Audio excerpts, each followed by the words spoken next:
But with all that being said, the first thing I wanted to jump into is a reaction to NBA on ESPN dropped this video called "Who is better set up going into the season, LeBron James or Steph?" We talk about two GOATs here, and I wanted to check it out, see what they had to say about it. Let me make sure it's not gonna lag, dog. Now the Lakers and Warriors, Pay all this good money for the Wi-Fi. I better not get no lagging. Better not get no lagging, no lagging, no lagging, no lagging. I'm gonna bring that up. Let's switch that over. Boom. Oh, wrong thing. Boom. Think we good now. All right. some are fortifying their rotations. Golden State maybe spent more like the last week doing that, but you know. LA adding a former #1 overall pick, DeAndre Ayton, defensive player of the year, Marcus Smart, while the Warriors. Hey, let's look at who they added. All right, let's look at who the Lakers added, dog. All right, so my biggest takeaway from who they added, my biggest addition for the LA Lakers, and I said this in the previous video, Marcus Smart.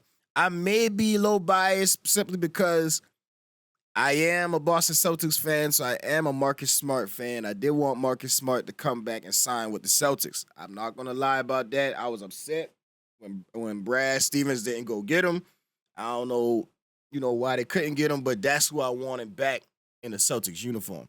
I think that's a great pickup. They're not thinking about how, like, Marcus Smart is a great defender, great defender, a lot of heart. I think he's going to really help this Lakers team to be great. I think he's a more under control Dillon Brooks, more under control and a better offensive player as well than Dillon Brooks. You feel me? So I think he's going to have a very positive effect on his team. And then DeAndre Ayton, I think that's good. I think in the last video I said he just needed to have like, what did I say, 15 and 10? If he can be solid 15 and 10, I think he could be a solid center for the Lakers for years to come, and a solid lob threat if he can be that for Luka. They have a little bit Luka. more championship pedigree to their locker room. They brought in Al Horford. Bro, look at these two Celtics going to these two teams on the West Coast to do great things, bro. Al Horford, that's a huge pickup for the Warriors. Knock down the three-point shot, make the right pass, still defend at this age. Bro, man, I wish we had both of them still. Here. And it's pretty hurts my heart to see that both of them Steph gone. Curry and LeBron James, they have played a combined 40 seasons now in the NBA, and yet still the expectation for both of these teams, it's championships. And I think I would put them maybe in that second tier in the Western Conference, second, third, depending on where you put OKC second, and everyone. Because you got OKC. How do you look at the way these two teams have their in summers Denver in the first tier? Well, they both made a lot of changes. I go to Golden State, Malika, because I think about Jimmy Butler and the impact he had last year. Yeah. I'm sitting here tripping. This is Mike Malone. He arrives 23-8 with him. Hold on, what did he say? Butler, the impact he had last year. Oh, yeah, Jimmy Butler. He arrives 23-8 with him. And in that time, Jimmy most Butler. importantly, they had the #1 defense in the NBA during that stretch. And they were able to play through Jimmy Butler when Steph was off the floor, and their free throw rate went through the roof. Oh, yeah, because he obviously, getting to the what line. Lakers have done. They added DeAndre Ayton and Marcus Smart, as you mentioned. But can those guys be available? They have not been available the last couple of years on their respective teams. But I think Marcus Smart will definitely be available. Jimmy Butler stays healthy, man. Warriors are dangerous. excited to see how Steve Kerr uses Jimmy Butler first training camp and the addition of Al Horford, which I think is going to be a really important addition for that squad. The number I was up there for their training camp just a couple of days ago, and the number that everyone handles, around man. the Golden State I remember I Warriors used to be able to do excited that. about is 23-8. That's their record when Steph, Draymond, and Jimmy were all on the floor together gotta be healthy. since Jimmy was traded to this team. Now, obviously, injuries derailed the rest of their seasons, and if ifs were fifths, we'd all be drunk. But when you're looking at the Golden State Warriors, they have a case to feel really good if they can stay healthy about their chances this year. They do, but the 23-8 got them out in the second round. They're trying to win the championship. Now, mind you, Steph got injured. I get that part. If Steph didn't get injured in the playoffs, bro, I'm telling you right now, I think we know what the outcome would have been if Steph didn't get injured last year. But we don't know if they could have got past OKC with that roster that they had. And why I give the Lakers the slight edge? Look, both of these teams are going to be here come April, right? Both of these teams are going to be in the postseason. I give the Lakers the slight edge because they have a third option offensively in Austin Reeves. Okay. We don't know who the third option is for the Golden State Warriors. Is that going to be offensively? Is that going to be Kuminga? Are they going to rely on Buddy Hield? Yeah, who are they going to rely on? Buddy Hield, we know he can't get hot and go off. Can't be a good player. Can't be a good third option. I think the third option should be Kuminga, though. They got to figure out a way to use this guy, dog. They got to figure out a way to use Kuminga. I don't know what they're going to do, but come on, man. Kuminga should definitely, without a question, be the third option. That's the question. And so when I think about Jonathan Kuminga, I think his ceiling is high because Buddy Hield is one-dimensional, right? Yeah. When it comes to his three-point shooting and his shot making. But Jonathan Kuminga could get buckets in so many ways. Exactly. And so, Coach, I'm coming to you because I want to ask you, it's about Steve Kerr and Jonathan Kuminga repairing or getting that relationship on target. You better do what they got to do. You dealt with a similar type of personality of Michael Porter Jr., right? Remember when y'all made your championship run? You benched him in the fourth quarter because certain player was playing well. How would you manage that situation if you were Steve Kerr in that locker room with Jonathan Kuminga? Well, yeah, I think it's such a great point, Perk, and it comes down to communication. Steve's come Thank out and you. said That's that all it is. communication is key. Him and Kuminga have a relationship, but they got to sit down in the room. And right now it's a battle between Steve Kerr saying, this is what we want, and then Kuminga saying, well, this is what I want. And that they have to find a way to marry that and merge that because They got to. You look at what Jonathan Kuminga did in games 2, 3, 4, and 5 in that second series against Minnesota. Steph Curry got hurt. Kuminga became a focal point and showed out. They didn't win any of those games, but can he find a way to step up and be a part of this team off the bench? And most importantly, Steve said it.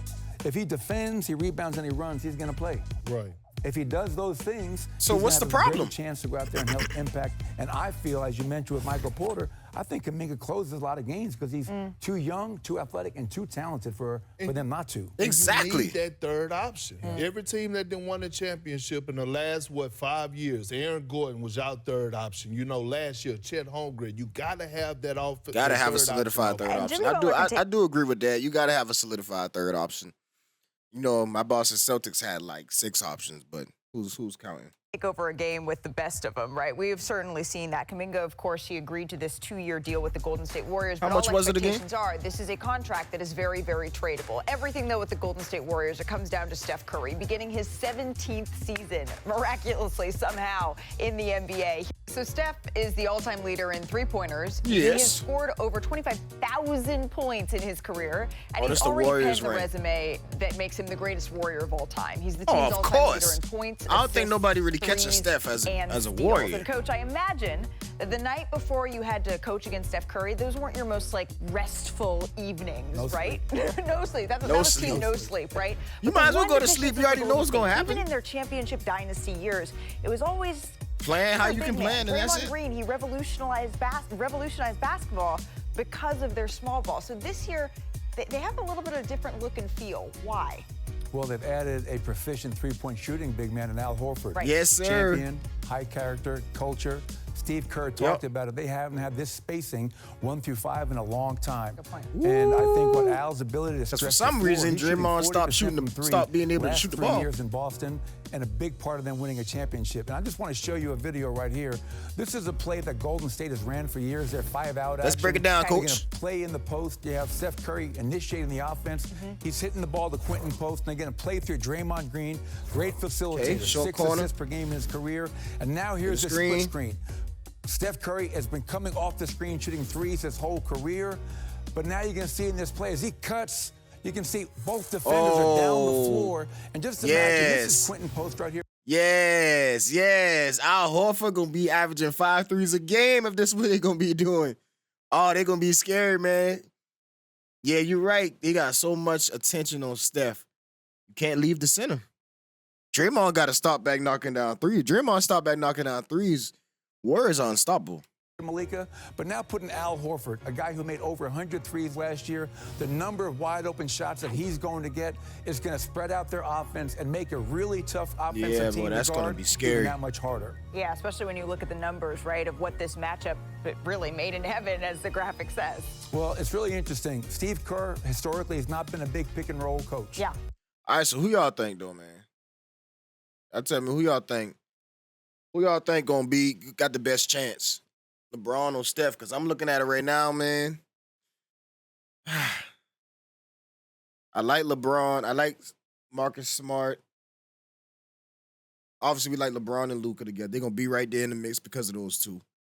Austin Reeves. Can Austin Reeves make a jump? I think I saw, who was it that was shooting, what's his name, man? Golly, I forgot his name. He was shooting like 41%. I can't remember. His name is slipping my mind right now. But he was shooting like 41% from three. And I was like, if he continues to do that, they'll be good. Austin Reeves, got to give him like 3 to 4 more. If you give him 3 to 4 more points a game, they're on point. Marcus Smart can have the effect that I think that he really can have on the defensive side of the ball and, bringing that heart to the team. They're going to be fine, man. But the Warriors, with that spacing they got now, the last time they had spacing like that, man, they unstoppable, bro. And I'm just saying, if Kuminga can really come on strong and they can really figure this thing out with Kuminga, I'm trying to tell you, man, I think Kuminga would be the best third option that could be a first option in the NBA. All right, so I really don't know, man. It's a toss-up.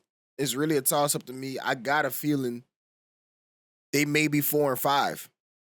And if they're 4 and 5, they playing in the first round, that's going to be a crazy series, bro. That's going to be a crazy series for real. All right, so what we got next, man?